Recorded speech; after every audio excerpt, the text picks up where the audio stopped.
রুনু বেগম, কবিতা 27/2/2002। বুখারির পাতে।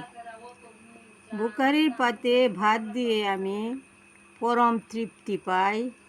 অনাথের মুখে হাসি দিয়ে মাগো মরিয়া বাঁচিতে চাই।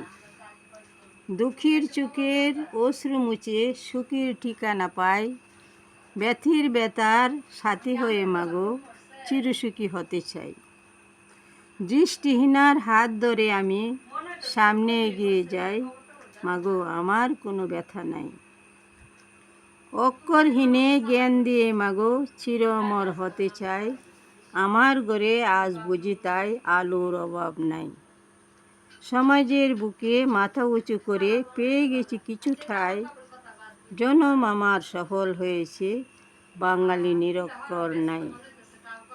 প্রতি ঘরে আজ বরকত সালামেরা চিরতরে পেয়েছে ঠাঁই। ঘরে ঘরে তাই জ্বলেছে আলো, বাঙালি নিরক্ষর নাই। হাতে হাত রেখে আলোর পথে আমরা চলেছি ভাই। একটাই শুধু ব্যথা মাগো, তুমি আজ কাছে নাই। রুনু বেগম। লেখক ও গায়ক রুনু বেগম।